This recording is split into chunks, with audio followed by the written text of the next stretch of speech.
अस्सलातु वस्सलामु अलैका या रसूल अल्लाह सल्लल्लाहु अलैहि वआलिहि वसल्लम। अस्सलामु अलैकुम रहमतुल्लाहि व बरकातुहू। आज निज़ामी बंसरी की 11th वीडियो रिकॉर्ड कर रही हूँ। पिछली वीडियो में हमने ज़िक्र किया था कि जब सब लोग जो हैं वो हज़रत ख्वाजा निज़ामुद्दीन औलिया रहमतुल्लाह अलैह की पास हाजिर होकर, सिंस उनकी तबीयत ख़राब थी, तो उनको कुछ अपनी दुख भरी बातें सुना रहे होते कि उनकी ज़िंदगी में किस वाक़ये ने उन्हें सबसे ज़्यादा दुख दिया। बहरहाल ये बातें करते हुए काफ़ी रात हो गई थी। हरदेव कहते हैं कि मैं रात काफ़ी देर तक जागता रहा था, इसलिए सुबह देर से बेदार हुआ। देखा कि ख्वाजा सैयद मोहम्मद इबादत में मसरूफ़ हैं। मैंने लेटे लेटे पूछा कि क्या आप रात को बिल्कुल नहीं सोए? उन्होंने अपने हाथ की उंगली अपने होठों पर रखी। मैं समझा वो मुझे बात करने से मना कर रहे हैं, इसलिए मैं चुप हो गया, मगर उनको देखता रहा। वो जाए नमाज पर आंखें बंद किए बैठे थे। उनके सर पर लंबे बाल थे, कानों के पास रुखसार की तरफ छोटी छोटी जुल्फे थीं। वो दोनों आंखें बंद किए दो जानू खामोश बैठे थे। उनकी हालत देखकर मुझे बहुत असर हुआ। उसके बाद ख्वाजा सैयद मोहम्मद ने खड़े होकर नमाज पढ़नी शुरू की। वो जब नमाज में झुकते थे तो बहुत देर तक झुके रहते थे। मैं ख्याल करता था कि शायद वो झुके ही रह जाएंगे। जब वो अपना सर जमीन पर रखते तो भी बहुत देर लगाते थे। मुझे ख्याल आता कि शायद वो सर नहीं उठाएंगे। जब तक वो नमाज पढ़ते रहे, मैं उन्हीं को देखता रहा और अपने हाल से बेखबर रहा। नमाज से फारिग होकर उन्होंने खुद ही मुझसे बात की। उनकी आंखों में सुर्खी थी और चेहरे पर बड़ा नूर था। सर के बाल बहुत खूबसूरत, दाढ़ी मूछ अभी ना निकली थी। डायलॉग कुछ इस तरह से हुआ। हरदेव, तुम मुझसे क्या पूछना चाहते थे? अब पूछो। हरदेव, ये पूछना था कि क्या आप सारी रात जागते रहे? ख्वाजा मोहम्मद, जब तक तुम जागे मैं भी जागता रहा। तुम सोए मैं भी सो गया, मगर मैं सुबह नमाज के वक्त उठ गया। हरदेव, अब तो सूरज बहुत ऊंचा हो गया है, क्या सुबह की नमाज आपने देर से पढ़ी? ख्वाजा मोहम्मद, नहीं, सुबह की नमाज तो मैंने वक्त पर पढ़ी थी। उसके बाद इशराक की नमाज पढ़ी, जो सूरज निकलते ही पढ़ी जाती है। उसके बाद चाश्त की नमाज पढ़ी, जो सूरज चढ़ जाने के बाद पढ़ी जाती है।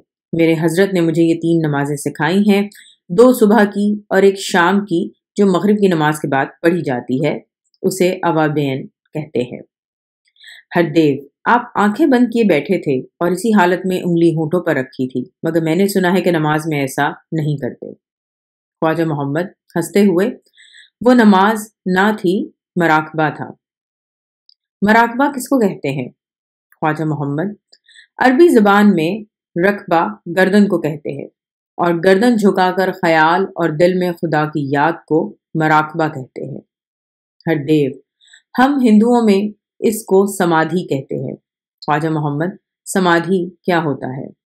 हरदेव कहते हैं, गीता में लिखा है कि हमारे अवतार श्री कृष्ण जी ने अपने चेले राजकुमार अर्जुन को भगवान की याद के चंद तरीके बताए थे, जिसको समाधि कहते हैं। उसका तरीका यह है कि समाधि करने वाला अपना मुंह बंद कर लेता है, जबान तालुब से लगा लेता है और नाक से अंदर सांस लेता है और उसमें ओम कहता है। फिर सांस को कुछ देर अंदर रोके रखता है और ओम कहकर सांस नाक से बाहर लाता है। ख्वाजा मोहम्मद कहते हैं, हमारे मराकबे भी इसी किस्म के हैं। हम भी सांस और ख्याल के अंदर अल्लाह का जिक्र करते हैं। फिर पूछते हैं, तुम्हारे श्री कृष्ण जी कब थे और कौन थे? हरदेव कहते हैं, वह हजारों बरस पहले थे, मगर ठीक ठीक मुद्दत नहीं मालूम। वो मिथिला में पैदा हुए थे। उनका मामू कंस मिथिला का राजा था। उसकी बहन देवकी कृष्ण जी की मां थी। नजूमियों ने राजा कंस से कहा था कि तेरा कातिल तेरी बहन का बेटा होगा। लिहाजा कंस ने अपनी बहन और उसके खाविंद को नजर बंद कर दिया था। जब उसकी बहन के यहाँ कोई बच्चा होता, कंस उसको मरवा देता था। जब श्री कृष्ण पैदा हुए तो बरसात का मौसम था। भादों की 8 तारीख थी। बादल छाए हुए थे और बारिश हो रही थी। आधी रात के वक्त श्री कृष्ण पैदा हुए तो उनकी वालदा ने अपने खाविंद दास देव से कहा कि ये बच्चा बहुत प्यारी सूरत का है, सवेरे मेरा भाई इसको भी मार डालेगा, लिहाजा तुम इसे जमुना दरिया के पार गोकुल में ले जाओ, वहां गोप और गोपियां रहते हैं। वहां जसोधा नाम की एक औरत रहती है और मेरे पास आया करती है। उससे मैंने वादा किया था कि अब के मेरे यहाँ बच्चा पैदा होगा तो तेरे पास भेज दूंगी, तू उसे पाल लेना। लिहाजा तुम ये बच्चा जसोधा के पास ले जाओ। कृष्ण जी के वालिद नौमौलूद बच्चे को गोद में लेकर बाहर निकले। बादल गरज रहा था, बिजली चमक रही थी और पहरे वाले सब बेखबर सो रहे थे। उसी हालत में वो दरिया के पार गए और जसोधा को जगाकर बच्चा उसको दे दिया। भगवान की कुदरत, जसोदा के यहाँ भी उसी रोज लड़की पैदा हुई थी। उसने वो लड़की दास देव को ये कहकर दी कि देवकी को दे देना, ताकि वो अपने भाई से कह सके कि मेरे यहाँ लड़का नहीं लड़की पैदा हुई है। राजकंस से नजूमियों ने कहा कि उसका कातिल दास देव का लड़का होगा, लिहाजा इस लड़की को नहीं मारेगा। चुनाचे दास देव लड़की को लेकर घर आए और बीवी को दे दिया। सुबह को राजा कंस ने सुना कि मेरी बहन के यहाँ लड़की पैदा हुई है। नजूमियों ने उसको बताया था कि तेरा कातिल आज रात को पैदा होने वाला है। लिहाजा उसको शुबा हुआ कि लड़की की खबर झूठी है, लड़का पैदा होगा। खुद बहन के पास आया। जब अपनी आंखों से देख लिया कि जो बच्चा पैदा हुआ है वो लड़की ही है तो परेशान हो गया।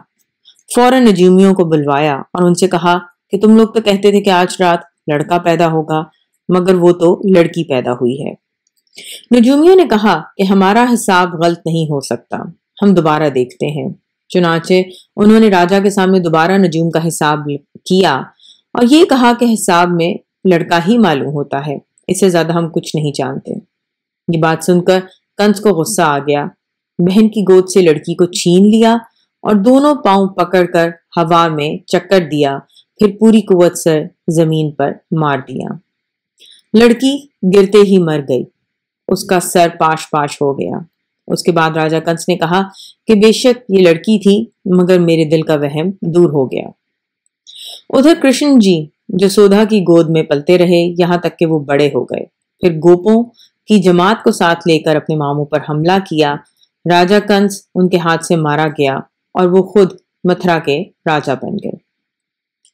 उसके बाद कंस की बीवी के भाई राजा जरासंधा ने अपने बहनोई का बदला लेने के लिए मथुरा पर हमला किया। वो बहुत बड़ा राजा था, उसकी हुकूमत ऊध में भी थी। कृष्ण जी को कभी फतह होती, कभी शिकस्त, इस तरह बहुत सी लड़ाइयां हुई। आखिर में राजकुमार भीम और राजकुमार अर्जुन के साथ कृष्ण जी भेष बदलकर जरासंधा को मिलने गए।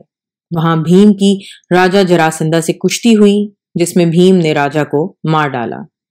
उसके बाद हिंदुस्तान की वो मशहूर लड़ाई हुई जिसको महाभारत कहते हैं। इस लड़ाई के वक्त कृष्ण जी ने अपने चेले अर्जुन के सामने जो तकरीरें की, उनको एक किताब में जमा किया गया है जिसका नाम गीता है। ये किताब हम हिंदुओं में मुकद्दस मानी जाती है। ये सुनने के बाद ख्वाजा मोहम्मद ने कहा कि तुमने अभी कहा था कि तुम कृष्ण जी को अवतार मानते हो। अवतार किसको कहते हैं? हरदेव कहते हैं, हिंदुओं का अकीदा है कि जब दुनिया में कोई खराबी पैदा हो जाती है तो भगवान किसी इंसान या हैवान की शक्ल में जाहिर होकर उन खराबियों की इस्लाह कर देता है। ऐसा ही हिंदू कृष्ण जी को मानते हैं कि भगवान की जात ने उनके अंदर ज़हूर किया था। ख्वाजा मोहम्मद कहते हैं, हिंदू लोग खुदा को एक मानते हैं या नहीं? हरदेव कहते हैं, वो खुदा को एक मानते हैं, अलबत्ता सफात की निस्बत उनके आपस में इख्तलाफात हैं। हिंदुओं की मुकद्दस किताब वेद में लिखा है कि भगवान एक है, दूसरा नहीं, मगर हिंदुओं की एक जमात कहती है कि भगवान में सफात भी हैं और उसकी शक्ल भी है। दूसरा गुरु कहता है कि न भगवान में सफात है न इसकी कोई शक्ल है। हिंदू कहते हैं कि भगवान की सफात पैदाइश, परवरिश, हलाकत एक वजूद में जमा थी, जिसको वो शिव जी कहते हैं। इसी तरह जितनी देवियां और देवता हैं, उनमें किसी न किसी सिफ्त या ताकत का ज़हूर मानते हैं। मसलन बारिश बरसाने की ताकत इंद्र देवता में है, दौलत देने की ताकत लक्ष्मी देवी में, इल्म देने की ताकत गणेश देवता में। इसी वास्ते हिंदुओं की किताबें गणेश के नाम से शुरू होती हैं, यानी किताब शुरू करने से पहले वो श्री गणेश लिखते हैं। ख्वाजा मोहम्मद पूछते हैं, हिंदू लोग कितने देवता और देवियां मानते हैं?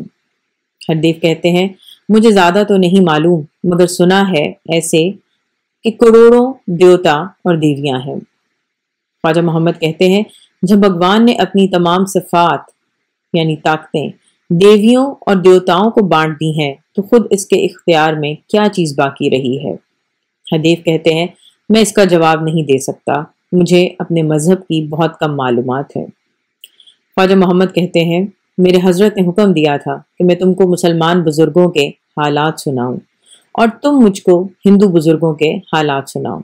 इसलिए मैं पूछता हूँ कि हिंदुओं में जो फकीर होते हैं, क्या वो भी देवी देवता समझे जाते हैं? हरदेव कहते हैं, मैं इस बारे में भी बहुत कम जानता हूँ। अलबत्ता ये मालूम है कि हम लोग अपने पीरों को गुरु कहते हैं, वो साधु भी कहलाते हैं।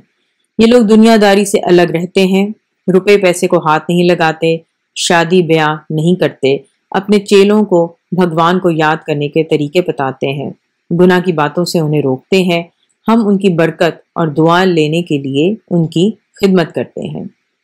अभी ये बातें ख़त्म नहीं हुई थी कि ख्वाजा मुबश्शिर आए और उन्होंने कहा कि तुम दोनों को हज़रत निज़ामी रहमतुल्लाह अलैह ने याद फरमाया है। ये हुक्म सुनते ही हम दोनों खानका जाने की तैयारी करने लगे। इंशाअल्लाह नेक्स्ट वीडियो में एक और वाक़या पेश करूँगी। अस्सलातु वस्सलामु अलैका या रसूलल्लाह सल्लल्लाहु अलैहि वसल्लम। अस्सलामु अलैकुम रहमतुल्लाहि व बरकातुहू।